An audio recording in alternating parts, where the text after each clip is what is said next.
Well, tonight, the activities and the role of the Public Utility Regulatory Commission, PURC, has come under a sharp focus, with many Ghanaians taking to social media now and mounting pressure either on government or on the regulator to check Usain Bolt meters. If you've also had that experience all throughout the week, or perhaps even before this discussion, then you're set to hear some answers tonight as to why some meters provided by the Electricity Company of Ghana appear to be running beyond the normal rates. That's been the complaint, at least for many users online who have now taken to social media, with the sector minister responsible for energy now directing the Electricity Company of Ghana to self-investigate and to check why there are faulty meters in the system. But there's a bigger constitutional role here to be played by this institution that has that responsibility to check all of the complaints that Ghanaians are raising, not just with electricity. I'm sure if you're watching us, you're equally having challenges with water supply. So all of that is why we're having this conversation with the Secretary for the Public Utility Regulatory Commission. But broad areas that we're generally looking at tonight, if you're interested in this conversation, would obviously be the need for us to look at the tariffs. Increased late last year, taking effect this year, somewhere around 16% for water. And for those of you who are working with electricity, obviously, you know that the rates are a bit more higher also in that field. Not necessarily higher than water, but equally at a higher rate. All of that we'll be unpacking tonight and looking at whether or not it's too high or something that the average Ghanaian would be able to bear in these trying times, amidst concerns about meter readings that I was telling you about, with many now online and asking questions about it. The ECG is yet to come out with what their findings are as to why we're having that challenge in the system. But all we can say for now is that investigations are underway. And will PURC at this moment take up its, legally mandated role and carry out an independent investigation? All of these questions we ought to find out. The need for protecting consumers and, of course, inefficiencies within the system is part of the reason why the PURC has been set up. So all of that will feed into the concerns that many of you have sent to us here at JoyNews, and some of them that we've been seeing online, and the possibility of reductions in 2026. Is that even possible in the first place? Because the question is, do tariffs ever even come down, looking at our history?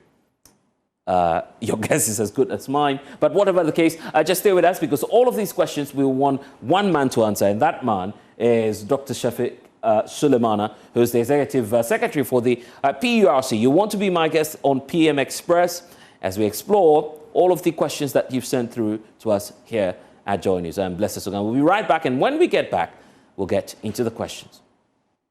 Okay, good to have you back with us on PM Express. And tonight is a reminder for you that if you're looking for that strong water storage solution, Syntex tank should be your option. It is strong, it is durable, it is tough, and you should be going in for one. Also, the cavity fighter toothpaste from Pepsodent. It's just that reminder for you again that right after this program, before you get to bed, you ought to brush your teeth, and you can do that in the morning as well. You are supposed to twice a day, and you should be getting the Pepsodent cavity fighter as part of your pack. And then the team at Stanbic is also here to just to remind you that there's more investment opportunities for you. They're running the CIB Impact Series. You want to learn more about that in the course of this program. But for now, let me say a special welcome to you, Dr. Shafik Sulemana, Executive Secretary of the PURC. It's not a good time to be welcoming you, is it? Because there's already complaints online, and I'm sure ever since you started work today, so many calls and so many individuals reaching out to you about how faulty their ECG meters are. Yeah. Good evening, and thanks for having me, and good evening to all your viewers. As you indicated today, yesterday and some few days ago, we've been having complaints from Ghanaian consumers about how fast their prepaid meters are running. Usain Bolt meters. Yes. That's how they are calling them now. Yes. So we quickly summoned ECG to come tomorrow, to come and provide some quick answers on some of the issues and the concerns that we've had so far. So maybe from tomorrow onwards, we'll be engaging ECG more intensively to see, after monitoring ourselves, to observe some of the issues and challenges, and also from picking the concerns from the consumers and the complaints, So tomorrow we'll be engaging ECG in the afternoon to see to it that most of the issues are resolved for the Ghanaian consumer. Do you take notice of the decision by the sector minister? He's already ordered for government investigations to commence into this. By next week, we'll get to hear from ECG themselves as to how come these meters enter their system. Does that change anything in legal standing before PURC? The fact that there's a pre-existing investigation that's currently ongoing within ECG? Yeah, so it's still within the same remit. So we are working with the Minister of Energy and Green Transition, Honorable Dr. John Abdullah Jinapo, on the same issue. But preliminarily from our side, we are engaging ECG full scale tomorrow. And it's all part of getting to the final conclusion or the recommendations or the needs of the Minister of Energy by the 7-day ultimatum he has given. So it's all within the same remit and the same framework of work. Is that to suggest that you want to wait for ECG? No, that's what I'm saying. We are engaging ECG tomorrow. Yeah, no, I get the engagement part, but my question is that to say you're waiting for ECG unless ECG is done with their investigations? PURC would not investigate this matter. No, we will, because so we are starting our engagement or investigation. So do we take complaints from the Ghanaian consumer? So now we've taken the complaints. So we are then starting the engagement with ECG. Yeah, you're calling that engagement. That's why I'm having a challenge with that. ECG says they are doing an investigation. And you have the legal mandate to check all of these complaints. You're saying you're doing an engagement, not an investigation into the matter. So they are complementary because... yeah, but your work is not to complement what ECG is doing. It's to find out exactly what the case is. Exactly. And apply sanctions if possible. So that's an investigation. Yes, so both ways. Investigation. Are you investigating or you are engaging ECG? Investigating ECG. Yes. Yeah. And what then becomes of their own investigation? No, it's complementary. It's not done in isolation. It's complementary. So in any case, they have to fix most of the issues or the complaints of the consumer. So, I mean, it's complementary. So we are also finding out exactly what is happening so that we can enforce some few regulatory mechanisms if they need to be to ensure that the problems are fully resolved and comprehensively dealt with. The word you're using is complementary. If my understanding is right, you're working hand in hand with the Electricity Company of Ghana to find out what the problem is. How can an institution that is being, of course, accused of shortchanging Ghanaians be the same institution that investigates itself in this matter? No. So first of all, when we receive complaints from the Ghanaian consumer, what we do is to start the investigation process. But the process starts with even engagement. So whatever be the case, you need to engage properly to understand from ECG's own perspective what are the challenges and what are the issues. If they can be resolved from their own perspective, ECG goes ahead to do the resolutions by themselves. But if they are unable to resolve them or if they are persistent, then we come in to do full scale, because you also want to be careful as a regulator that you don't micromanage the company. You allow the utility to within their own mechanisms, try as much as possible to resolve complaints that are issued by the consumer. If they are unable to resolve them, then you come in. So we are looking at coming in as soon as possible. That's from tomorrow, as I've indicated, to investigate and look at what ECG is doing and how best or how quick they can provide the ultimate solution for them. What timelines are you applying to this? As soon as possible. As soon as possible, so that... Where as soon as possible will be applicable to the timeline of ECG until they are done with the investigation? No, so as I said, we are also initiating our own internal mechanisms to investigate and find out exactly what is happening. But we will start with, obviously, with ECG customers, and with ECG as well. So they must, by tomorrow, explain to us what's happening, why the problems consumers are facing, and then we can take it up from there and move in full scale. Have you quantified the complaints that you've received so far? Not exactly, but they are quite, especially those on the social media and those contacting the commission directly. You're not able to tell us the number? Not. I can't tell you the exact numbers of. Do you remember any notable individual who's petitioned your office over that? Not that I know of. We are also being proactive, so we also check social media, be sure that all notable people that we respect and the Ghanaian consumer also respects. We are sure that, I mean, all complaints... Dr. Shafiq, am I getting the right impression that you're acting on speculation and not on... Not at all. You're not acting on speculation? So which individual do you remember petitioning, PRC to say, we have a challenge, this is power theft going on the part of ECG? Power theft? It's not theft? No. Okay, you don't want to call it power theft. Okay, yeah. So maybe I'm being extreme. I can't mention Ghanaian consumers here. Yeah, because if I paid 5 cedis and it's supposed to last me for a period per a certain consumption rate, and it's not happening. So let me also clarify. Okay, all complaints are complaints. Yeah. So however a complaint comes, we take it seriously and we investigate it. You don't want to wait until they pile up and become more grievous before you begin to look at. So we are looking at... Has ECG acknowledged to you what's happening? That's what I'm saying. They haven't? So from tomorrow, the full-scale investigation and conversation will begin. So we'll understand what exactly the issues are, then we'll take it up straight into the full scale. Do you take government's complicity that there is indeed a challenge as acknowledgement of the fact that some people have been shortchanged? No, I can't confirm that until after we engage ECG tomorrow and find out. It appears you just want to listen to ECG first. That's very important because, and that's why I keep saying that it's both an investigation and an engagement because you need to listen to ECG. Yeah. And also from the complaints we've had so far, we take them into consideration and see how best we can resolve. Why do I get the sense that you're on the part of the utility companies and not on the part of the consumer this time round? Because if something is wrong and government admits, you should be on the part of the consumer now. We are 100% on the part of the consumer, 100%. Are you sure about that? Yes, very sure, because that's our full mandate, to ensure that the consumer interest is protected, as much as the investor and the utilities.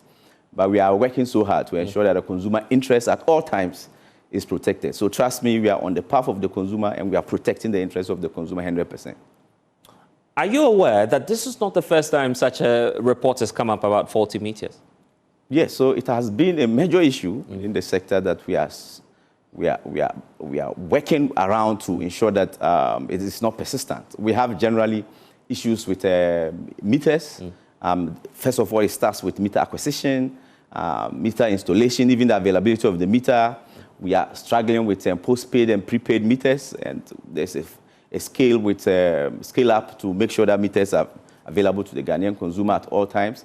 We are also having challenges with shared meters that are given to consumers without they being captured fully by the utilities. So there are several issues with meters in Ghana generally. And I'm sure it's gradually being fixed within the system to ensure that every meter is able to read adequately and is also able to... Dr. Shafiq, how are you able to explain the patience you have for ECG to Ghanaians who are watching us tonight? Knowing that if ECG comes into my home now and finds out that there's some illegal connection of a sort, I'll be arrested on the spot. Fines may apply maybe immediately afterwards. And ECG won't let me go. Yeah, as you just... but when I have a problem... when I have a... No, but illegal. So illegal. So yes, so when ECG charges me beyond what's expected, that's where the legal framework of PRC's work kicks in. You're supposed to protect the consumer, but you're not doing it as immediate as the ECG is doing to people who default. You've just indicated it. Illegal. You have illegally. So if it is an illegal activity, it's ECG takes the needed steps to ensure that they legalized your power consumption. That's the first step. It's your right to be connected to the system. So they have to legalize it. So they go through the process to legalize it. When you also have a complaint against them, then you report to the commission. Yes, but you're not acting as fast as they would. We are acting. We are acting as fast as we can. You can imagine what will happen if ECG walks into your home now with illegal connections all over the place. So we are acting within the framework because, as I said, the complaints have just been raised, and we are working to resolve them. So who do you resolve them with? Where do you start from? You start from where the connections are, and it's between ECG and the consumer. So you start from somewhere. You take the complaint, start from ECG, and then get back to the consumer and resolve them. So where's the money going to in the meantime? Because there's overbilling at the moment. No, that's something we have to. You haven't verified that? You just told me you received complaints, whichever exactly, the complaints there are complaints. No, now you have to listen to both sides. You have to listen to the consumer. So there's no overbilling? Is that what you're saying? No, that's what I'm saying. There are complaints. There's just complaints of overbilling. There are complaints. You haven't verified them. We've had issues of overbilling complaints, underbilling complaints, like power theft. Yes. So unless you verify that... I'm talking about this specific case. The minister admits that there's a challenge. Have you ascertained if an individual, at least, has a genuine concern? You wouldn't investigate any kind of complaint if it was void or doesn't have any grounding, would you? So establishing the certainty and facts are very important. So you need to, and it's a process. But you've done that in this case. We are in the process. You're having difficulties being upfront with ECG. I'm not having difficulties. Do you feel we are just being careful? You're being careful with ECG? We are being careful with the whole process. You don't want to go ahead and blame ECG for this? It's not a blame game. Yeah, I'm not sure you are calling me here for us to blame it. Not necessarily, but if someone is at fault, you tell them in the face what they're doing. The main issue is to provide solutions, right? Yes. And that's what PRC stands for. Yes, but in the complaints that you've seen, is there any iota of evidence, at least from individuals who say there's overbilling? That's what I'm saying. We are looking for a solution. Yeah, have you found that? It's a more direct question. We are establishing the solution. So you haven't received a single complaint or haven't cited a single complaint that points or proves overbilling, at least in an iota sense of it. So what are the timelines? Not necessarily timelines, but I'm talking about general complaints, because you were telling me that you've always had situations where there are overbilling issues, underbilling, and sometimes... So there is overbilling? There is a specific case of overbilling? No. In that specific case, for instance? Let's not. You're picking and choosing right now. No, I'm not picking and choosing. Okay, has there been a case of overbilling? I'm not interested in underbilling now. Has there been a case of overbilling? Historically, there are... No, I'm not talking about now, not historically. Now. Okay, why are you inviting ECG in the first place? To answer to underbilling or overbilling? To answer to the current issues or challenges but that current issues involves overbilling. So don't... You don't want to admit there's overbilling. I want us to take our time. The reason why I want you to admit, first of all... I get it. The reason why I want you to, first of all, admit that there is overbilling is because of my next question, which is, where's the money going to and who are we paying to? When we're not supposed to. So that's what I'm saying. You have to be careful. You have to take your time. Yes. I'm taking that. I'm taking my time.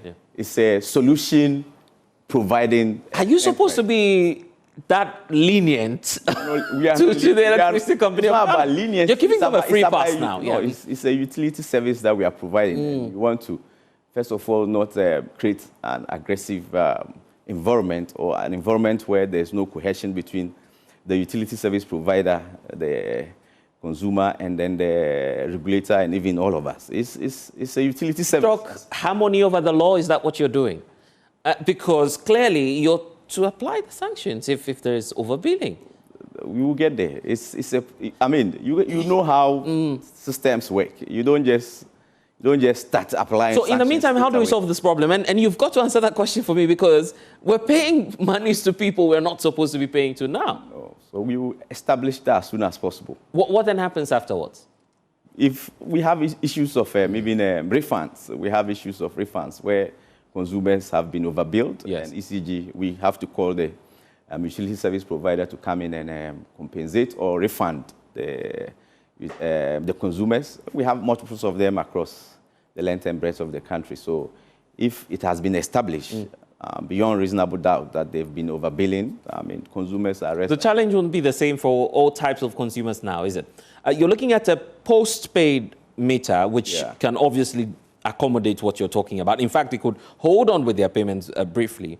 just to be sure that you're done with the process, and then they pay the genuine bills. I'm looking at a prepaid customer now who would not be able to immediately redeem their cash. In fact, they may not be able to redeem their cash in its entirety. There are multiple instances where the consumer has been fully refunded if there are overbilling issues uncovered. I'm yet to see that. Yeah, no, they are. You have to come to the commission. No, I'm yet to see that. I've only seen that if transactions fail. That's the only condition under which you get a rebate from ECG. Yes, that's what I'm saying. Yeah. You are yet to see that. I'm inviting you to come to the commission. Okay, so there is. So you are confirming tonight that there is indeed overbilling. No, that has happened. No. So don't. I'm not sure that's the. You are putting the overbilling. No, I mean, I want us to agree. I want us to agree. We are talking about the refunds. So we have a way the refunds. What I'm telling you is that there have been instances where. Why would there be a refund? Would there ever be a refund if there's an underpayment, underbilling? No, it won't happen. So technically, it won't happen. Technically, it won't happen. Yeah. But there are so there's overbilling. I just want us to refunds. There are multiple refunds when it comes to overbilling. Yeah. So anytime they're overbilling, why not? The utility is required to actually refund the consumer, and we've seen multiple. Dr. Shafi, don't you think there's too much impunity on the part of utility companies, not just ECG? You talk about water and what. They take your lights. I don't want you to. You're trying to be very friendly with them. Not very friendly. Yeah. It's a very dynamic sector. The power sector, the water sector, as we have it. I mean, I know we are just focusing the conversation on the current happening, but it's a very whole dynamic. System. It's a whole system from generation, transmission, to distribution, and then the consumer. Yeah. Consumer, as you are aware, is a very critical part of the whole value chain, and we say through demand response. Do you see the frustration of Ghanaians when they say, ECG will take your lights, no communication on that, and you see other cases of faulty meters, water's not flowing, no one is announcing to you. I mean, that's the reality we are talking about now. Very difficult. And the only way to get the system working lies on you and revolves around you. You don't think you carry all the burden, do you? I do. I know the burden I carry. So crack the whip then. No, that's what I'm saying. It's not a system that you just have to take side. You see, you are trying to protect the interests of the consumer as well as protecting the interests of the investor and the utility service providers as well. So it's a balancing act that is is a little bit complex. So you are ensuring that the system is stable, power is available, consumer gets access to power. When that is done and the consumer has access to the power, then you are looking at affordability, issues of ability and willingness to pay, affordability, and then sustainability of the whole system. So it's a journey and it's a process. I think that so far, power is stable. Consumer is having power at all times, not 24/7 but power is very stable across the length and breadth of the country. We are moving towards... I mean, that's even in doubt. I'll put that to you shortly. But let me be provocative a bit. I'm happy you said... it's on that point. Or should I just leave that? Maybe. Yes, don't provoke me. The only reason possibly why PURC is not able to act is because we're not paying realistic tariffs. You've some way, somehow, induced the utility companies to reason with you. So to give them a leeway, you allow them to do whatever they wish. Where are you getting the stories? No, I mean, that's why I'm bringing that up. The stories from? So if we joke with them, they come back to your offices telling you they need from the more. beginning. It's like you are more speculative. No, but I'm just pointing to the reports you've released. Yes. And the kind of demands you see from ECG, the likes of ECG, Ghana Water Company. In fact, theirs is even more of how realistically Ghanaians are just not paying what they have to pay. So you kind of pamper them, and so that you go ahead and be inefficient, but manage our prices for us. ECG is the most regulated entity you can ever imagine in Ghana right now, because we are always on them, ensuring that they do the needful, they do the right thing. We're not paying realistic tariffs. Probably that's the problem. Tariffs are a complex system that requires some keenly interested steps that you need to take at all times to ensure that you arrive at a price or a tariff that is reasonably representative of what we can all shoulder as a country, and also at the same time thinking about ensuring that the system is sustainable and adequately financially viable to be able to carry all of us along. And that's the process. So it's a tariff system, it's a process, and I think anytime we are about to pass a tariff or announce a tariff, I mean, it's not even in our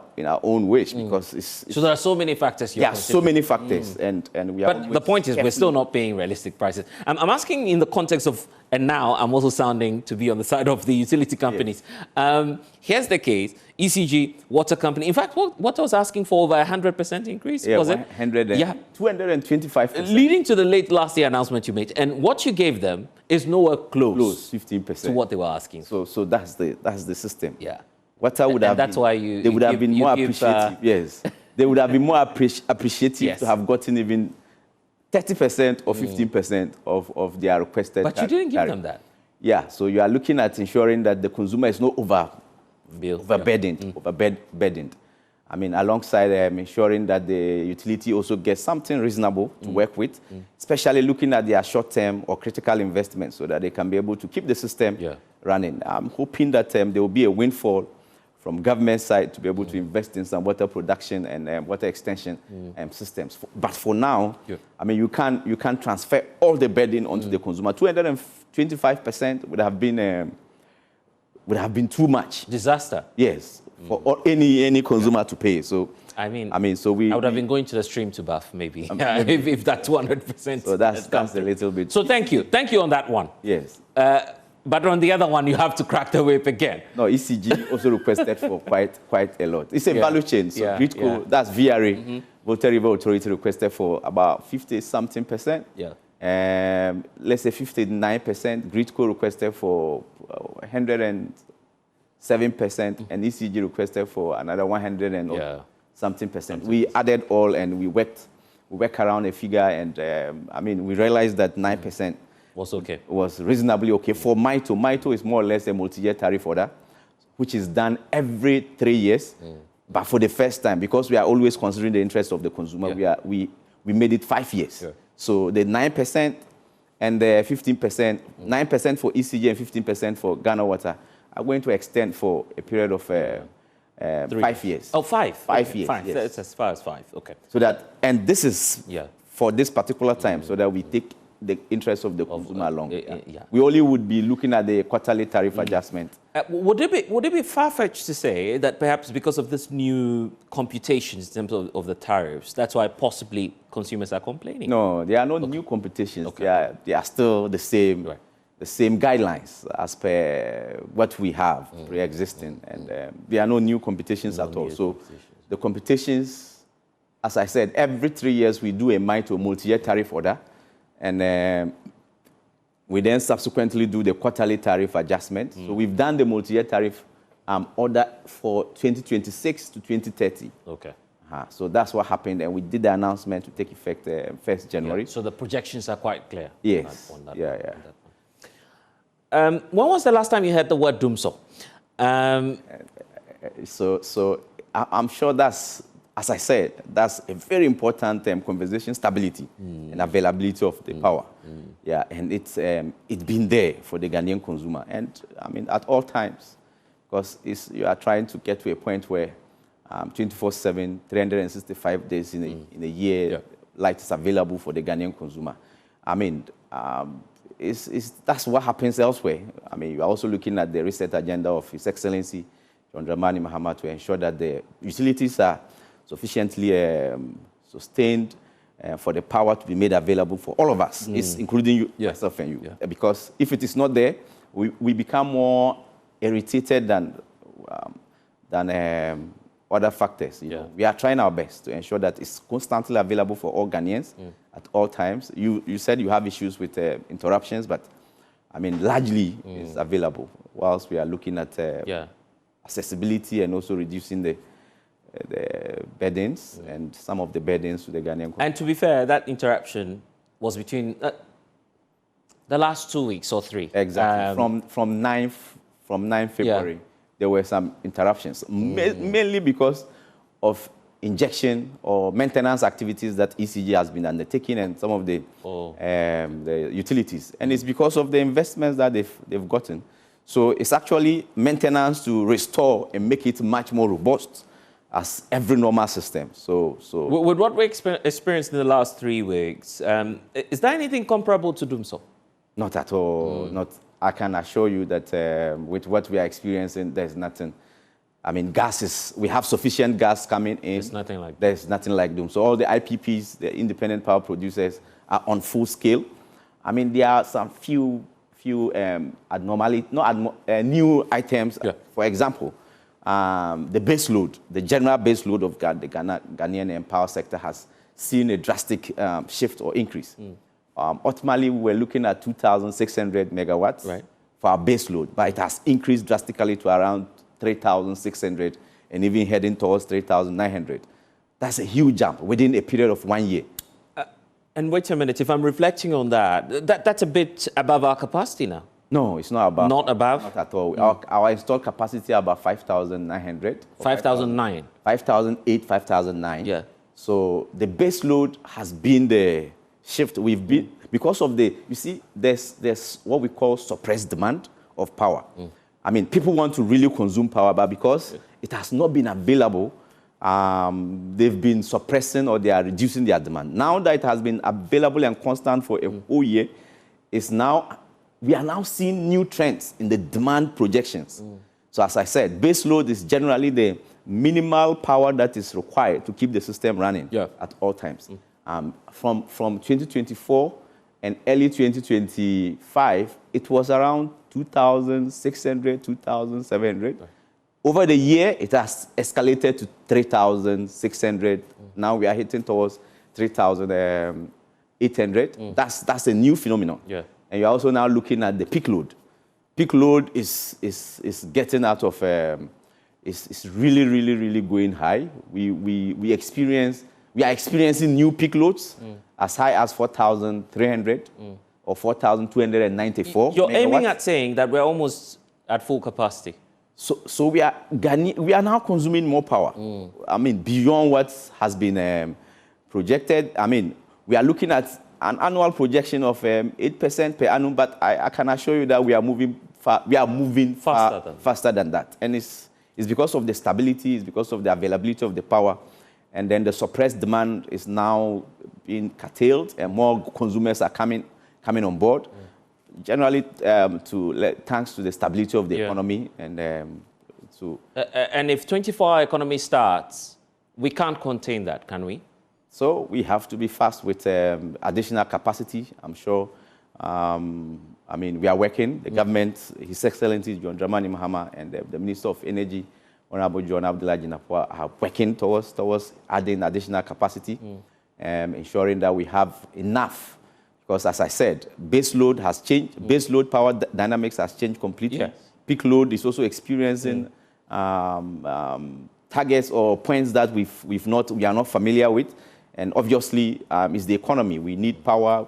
Power is available. Yeah. So all we need to do now is to think of how best or how fast we can get additional capacity to come in and supplement, especially going towards 2027, 28, 29, getting to 2030. Because if 24-hour economy comes out, it will mean more power usage by bigger firms, because if you are industrializing, you need more power. Yeah, so the 24-hour economy, you remember, they talk about a time of use. Time of use is basically to shift the demand from peak periods to off-peak. But as I said, the only new thing that is showing now is the fact that we are seeing more even off-peak power demand increasing. Yes. But the intention of time of use is actually to shift the demand from peak period, that's early morning 6 to 10, and from evening 5 to 10 p.m. to off-peak, maybe from 11 p.m. onwards. So that Doc, I appreciate you're a very technical person, so let me break this down to our viewers. So if the 24-hour economy policy starts working now, there'll be power rationing. No, not at all. There will not be power. It will not happen at all. The possibility is not there. 4,008, you're saying we're closer to capacity? It's not possible because, as I said, we have installed capacity of 5,800. Yeah, so we still have room for more to be consumed. As I said, it's time, and government is also putting in place very strategic measures. Yeah. I mean, I have a very open policy. Yeah. I mean, we need to invite as many IPPs as possible to come in. I mean, generation generation we shouldn't limit it too much. If we can do the competitive bidding and all that, and ensure that we get the best thermal plants to come in, and there's even new dynamics towards power consumption going forward. I mean, we may be seeing more incremental demand. Looking at the current issues in the global system in terms of power consumption. I mean, but we are working hard. The system is working hard to ensure that it's available. Yeah, you have so much trust in the system. That's what we should do. Yes, and be hopeful that things will get better. Yes, but there will not be. There's no possibility of any, because we have enough capacity to run. To run. And that's the ultimate. That's the ultimate for the Ghanaian consumer. Okay. How about the power producers? The cash waterfall mechanism wasn't as fully functional or effective somewhere last year because the IPPs were complaining about that. So I'm the chairperson of the cash waterfall mechanism. Okay. So it has been functional fully 100% from 2025 till date. Are you living out 2024? 2024 was abysmal. Okay. That wasn't working. Now that wasn't working at all. Not at all, but it worked, but not as expected. And I think 2023 was worse, 2022 far worse, looking at the figures. But from 2025 till date, because you chair the committee. Because you chair the committee. If we check your books now, I can't even tell you the figures. You're telling us that we won't be in default of anything. Not at all. Not to the IPPs. I mean, not even a peso. It's out there. The President, His Excellency John Dramani Mahama, has talked about the cash waterfall mechanism. Honorable Atufosin, Dr. Atufosin, the Finance Minister, has also talked about the cash waterfall mechanism. Honorable Dr. John Abdullah Jinapur has also talked about it, even the opposition. So you're enjoying support? No. And that's why you're paying? No. So, you're not defaulting? So it's to ensure that, as I said, it's a value chain, generation, transmission, and distribution. So you are ensuring that the generators, which are likely because 2024 December, some of the IPPs threatened. In fact, they switched off their lights. Because they had issued a statement in that regard. Exactly. That's why I'm asking the question. They were not comfortable with how the cash waterfall was working. And then I think somewhere 2024 middle, there was a conversation to actually ensure that there's transparency, accountability, and proper operationalization of the cash waterfall mechanism. It's actually been captured in so many other documentations, including the World Bank, IMF reports that says that it should work. It should work. And the mandate fell on PURC. And thankfully, with the support of His Excellency John Dramani Mahama. You're chairing the committee. Yes, I'm chairing, and it's been working with cabinet approval. Are you sure that if we finish this interview today, we won't find IPPs coming back at you to say, well, what he told us on TV wasn't true? In fact, for the first time in the history, they can confirm to you, we are paying them on invoice. What it means is that, so it's for their part. I mean, it's not that easy, as I said. It's a value chain issue. There's a challenge there. You just don't want to admit the challenges. Simply because you're ticking the boxes of paying. That's all. It's a reset agenda. We are working with His Excellency John Dramani Mahama to reset.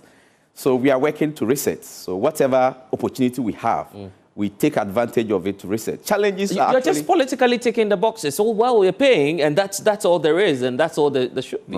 No, that's... You have a significant legacy debt that you'd even have to deal with post that's another huge issue. Because the sector it's every single year. So it's all not rosy? It's not rosy at all. I mean, the sector debt alone, what the Minister of Finance needs to cough out every year to sustain the sector is about $1 billion.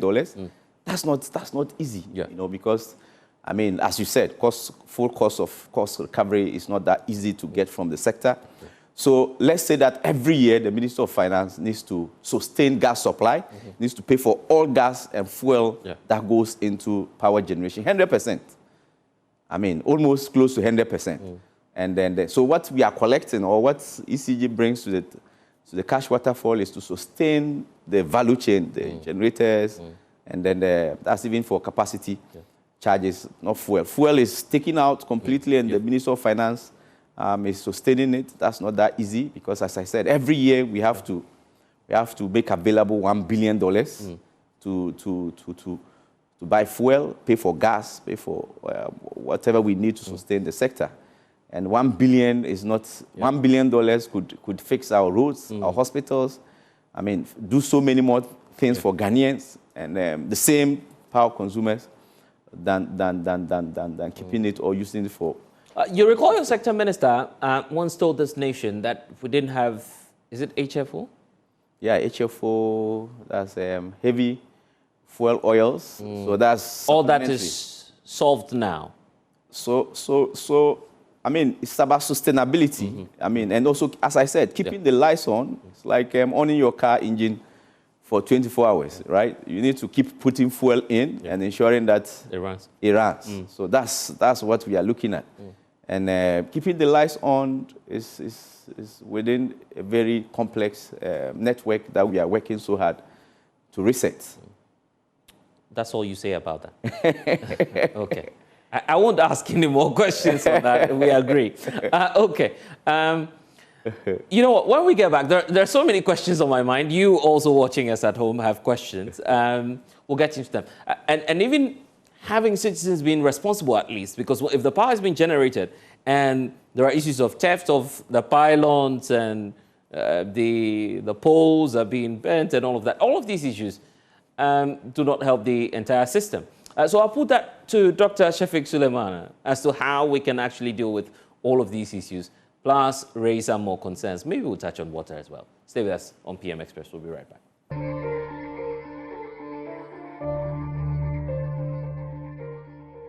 And tonight we're confirming on PM Express for you that PURC will be engaging the Electricity Company of Ghana on the concerns many of you have raised about the faulty meters. Beyond that, there's a systemic challenge, we're being told by the Executive Secretary, Dr. Shafiq Suleiman, who is still with me. Tell me about tomorrow's meeting with ECG. Who's going to be in that meeting and what's the essence of the engagement scheduled to happen? Okay, so basically tomorrow we'll be engaging ECG so it's just inviting ECG, as I said, to come and give account or give their side of the story of what is happening. I mean, you know, the rules of natural justice. Right. You need to always listen to the other side, and we are doing the right thing by engaging them tomorrow. As you said, we are investigating and ensuring that. So tomorrow is ECG PURC for the preliminaries.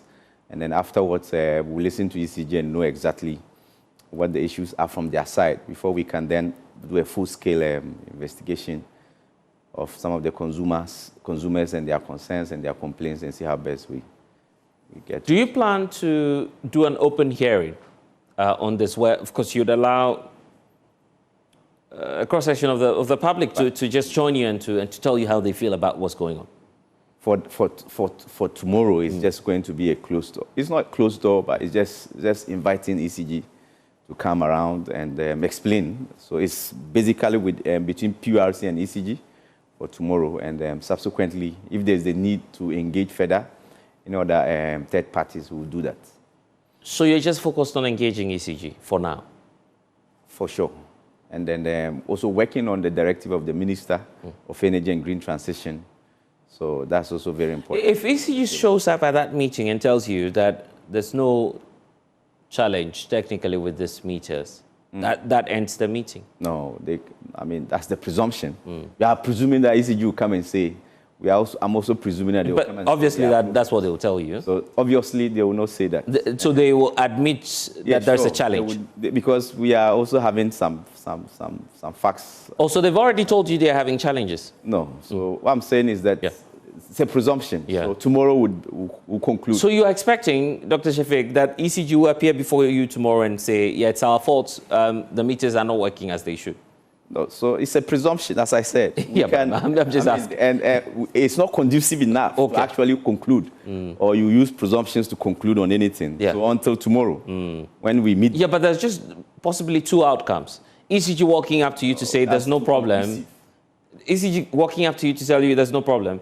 Or ECG walking up to you to admit that there is a challenge. That's too conclusive from your side. Hypothetically speaking, if they admit that there is a challenge, what is likely to happen? I'm just trying to project into the future. So don't, because you'll be doing the speculation. Okay. So as you said, you are giving, you are using the rules of natural justice because we are regulators as well. You can't just make quick conclusions until you listen to ECG. Yeah. You've already taken the complaints of the consumer, so it's only proper and adequate to listen to ECG, and on our own, we are undertaking our investigation. Would you ever activate a refund if ECG walks up to the meeting tomorrow to admit that some customers that they are able to identify have challenges? I've just told you that we've actually gotten the consumer to get refunds, multiples of them, from ECG, all utilities, including ECG.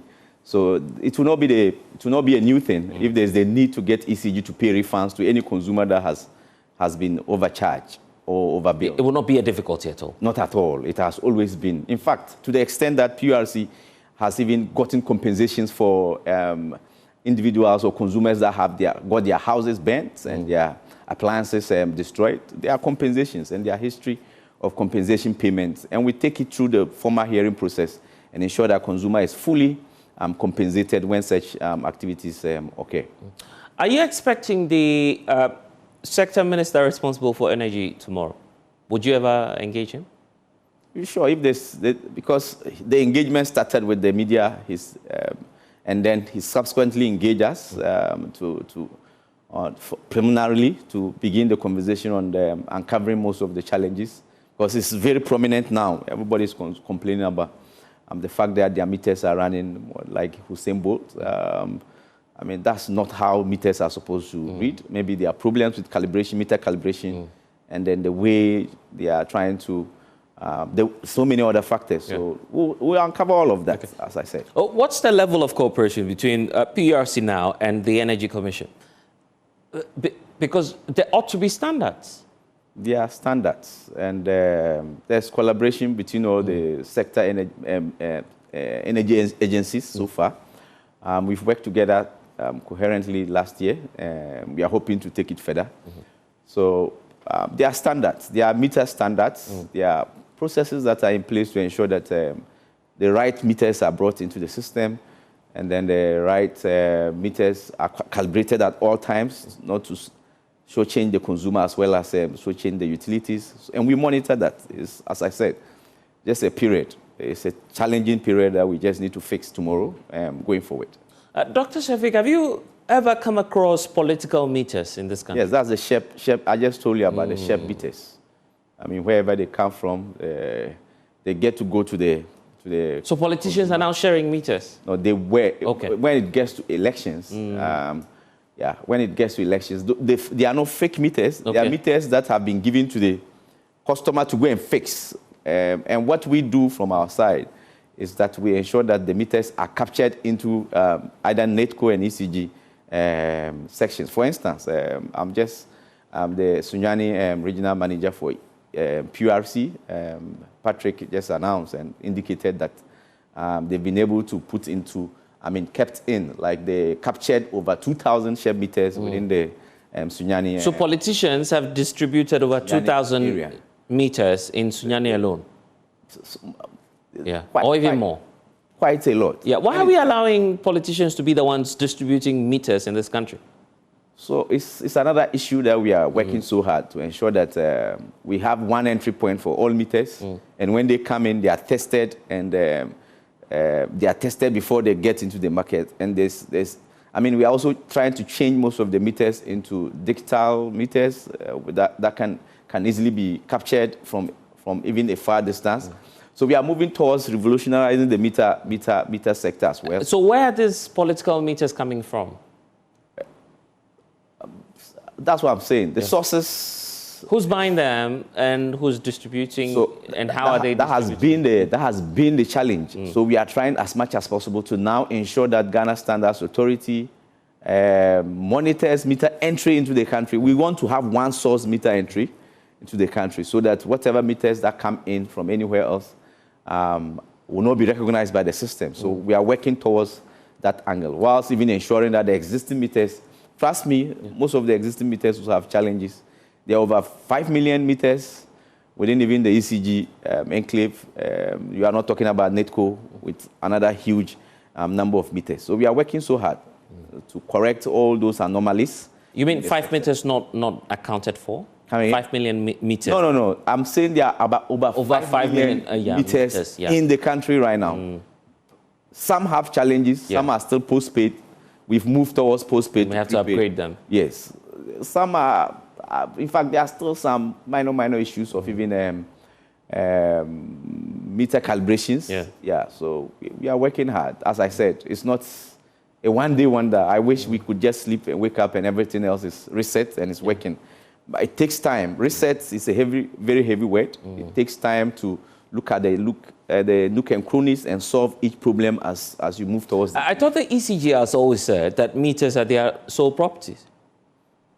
Now we're having political meters in the system, and these meters are giving on account of the ECG, or you supervise the distribution of these ones now? As I said, they are political meters. I don't want so how do they come onto the national grid? I'm just wondering, because you'd often find ECG writing that it's their property. It's not yours as even the one using it. Yeah. So how are we able to connect electricity to these meters? So that's what they can be connected. You can actually connect electricity, but unless they are captured into ECG system before bills can be issued, those are very systematic processes. But as I said, the meter sector alone is actually also a bane in the sector, and it's a gradual process to ensure that we reset all of that. And I'm telling you that. Do you plan on outlawing these political meters? No. So the best is to recapture them, and keep them into the and make the owners or the users of the meters be able to pay their bills. That's the first instance. So what do? You need to let ECG or NETCO be able to capture them. They are mostly in the rural areas, so that they can also get, because it's difficult for them to move from, let's say, a place as far as a village to get to town, or ECG or NETCO to get access to meters. So they are more or less given to them as a way to get connected to the grid, with the hope that within the shortest possible time, they can be rectified to be able to be part of the system for them to pay their bills. But it takes time. Sometimes they are forgotten. So your solution is not to outlaw them, but to make them regular? Yes, to regularize them and make them be part of the system for them to pay their bills. So if a politician decides that in one of his rural communities he's spending time to provide even 20,000 meters, we wouldn't know. It would be impossible. No, 20,000 is too much. Okay, 5,000. Also, or 10,000 also impossible. Meters.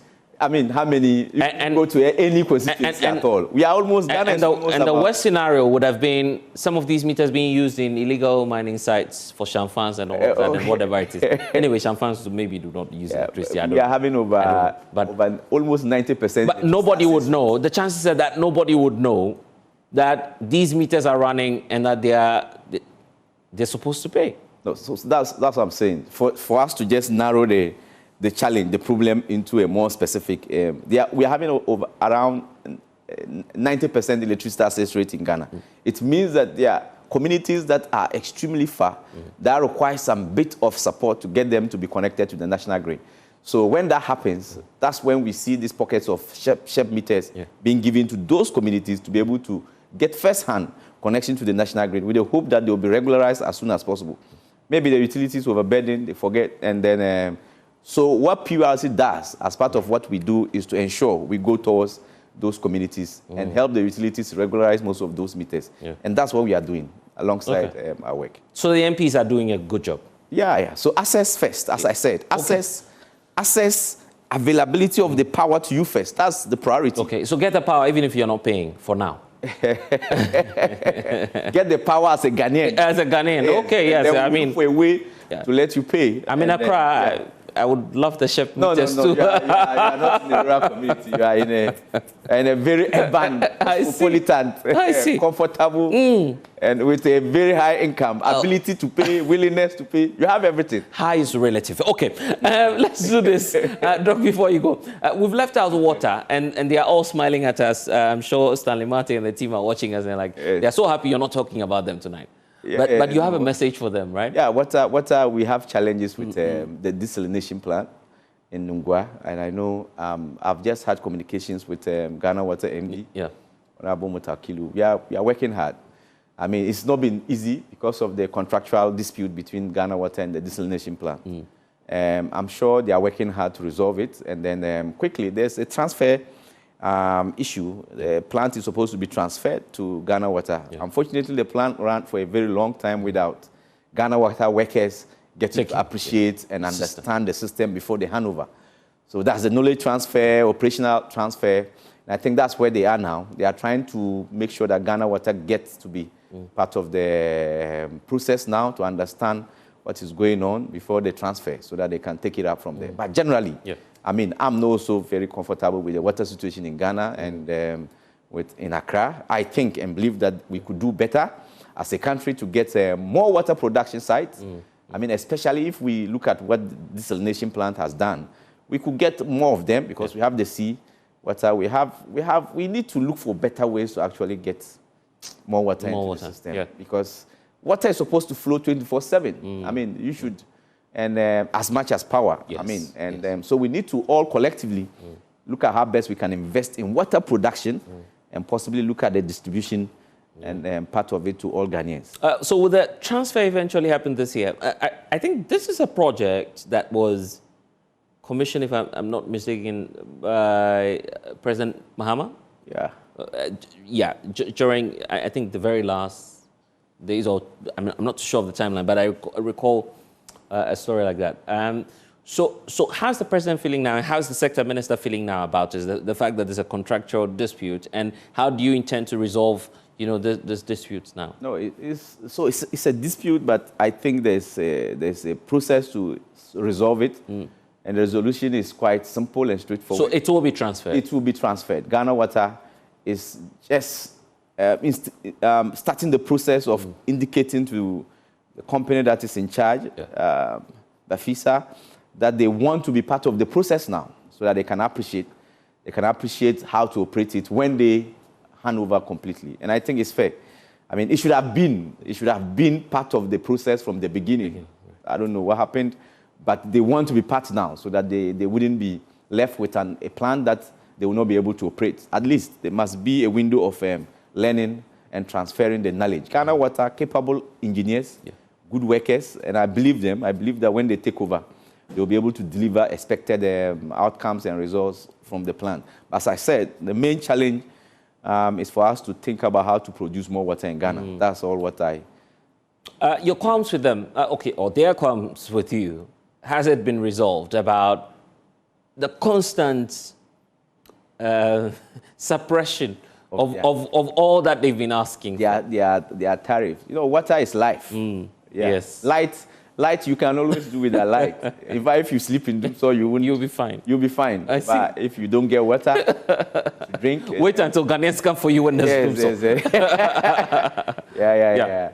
So water is life, and it's very important. I'm quite passionate about it and emotional too as a person. So it should always be there. And you're also being careful that when it's even there, it should be with the good healthcare. I mean, so water is very important. So we are a little bit careful that it's not also a burden. I mean, if you are not careful, a lot of Ghanaians will not be able to afford. So you are also being careful that it's not too overburdened.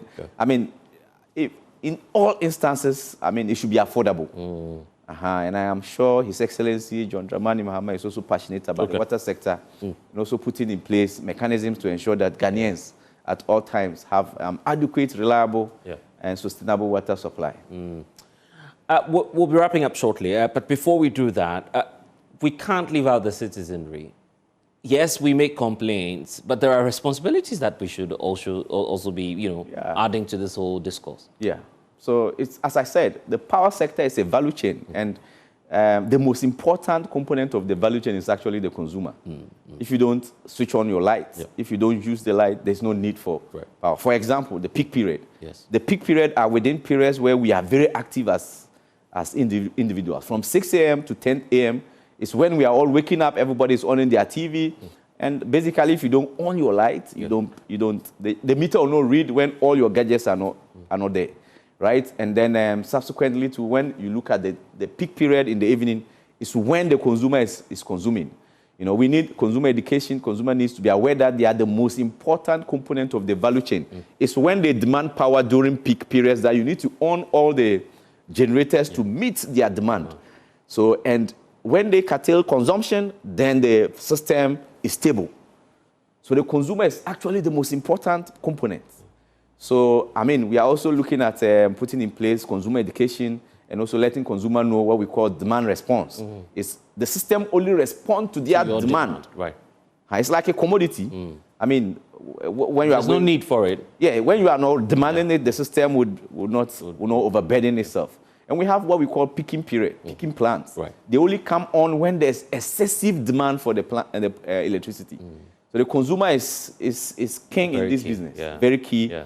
And their responsiveness to even knowing the periods or the time to conserve and the time not to put too much burden on the system is also very important. So anytime there's actually lights out, it means that the consumer has over-demanded more than the system can provide, even though the system is supposed to be planning and putting in place.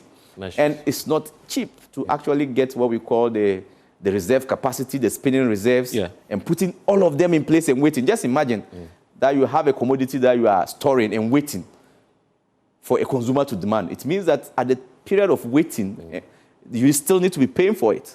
And that's what we call the reserve capacity. So you keep it, you contract it and keep it and wait, hoping that the consumer will continuously demand. So constant power, stable power is a system that is not too easy to maintain. Finally, what's happening to the pylons and the poles for electricity? It looks like people are interested in them a lot. Yeah. So I think mostly it's coming from Gridco. So they have you see them with very huge transmission lines. That most of their concerns came from Galamsey activities trying to, dig down around the pylons without any due recourse. Oh, there's gold under the pylons, usually. I didn't know that. Yeah, so at some places like Wasi and other places. No, don't mention the locations because people will go there. Go there, Start digging. So, and so they kind of, they don't, it's just they care. They just think that when they are clearing the forest to do whatever they want to do, they don't give regards to the pylons and other things. But it's very important that the consumer and Ghanaians, we are all protective of the infrastructure. It's for all of us. So anytime you see anybody trying to do anything to any of the pylons, it's your responsibility to also report them or prevent them from doing it at the first instance. And then we have other places like East Legon, where you see market women sitting under the pylons, and it's all risky for them. They should try as much as possible to move away, because those lines are high voltage. If there's any mistake and they get to the floor, you are dead instantly. So they should avoid all of that. And then in some parts of the north too, bushfires interfere with the poles, and they try to replace them with concrete and metal poles at all instances. So that's all for now. Okay, Dr. Shafiq, we've got to go. If there's an assurance you're leaving us with at the end of this conversation now, what would you want Ghanaians to know? They are the ultimate. We are there to serve them. We are there to protect their interests. The Ghanaian consumer is the reason why we do this all the time, and the reason why we wake up every single day trying to meet their interests. We are also there to protect their interests, and we are also there to ensure that power is available, reliable, stable, sustainable, and the sector is able to unleash the potential it has. Ghana has a lot of potential, growth potential, and the energy sector is actually the engine. So I'm calling on all Ghanaians to support the system, to support the reset agenda of His Excellency John Dramani Mahama, and all of us, so that we can keep a sustainable, reliable, and affordable power sector or energy sector for all Ghanaians. Thank you. Okay, so that's Dr. Shafiq Suleiman, Executive Secretary for PURC, giving you guarantees. If it doesn't happen, we'll be here to ask the questions again. I'm Blessed Sogah. Pleasure being with you here on PM Express. Until then, log on to myjoyonline.com. More stories there for you, plus fallouts from the meeting between PURC and ECG. You don't want to miss that. It's a wrap from us, but we'll still continue to follow up on all of these issues. Thanks for watching. Bye for now.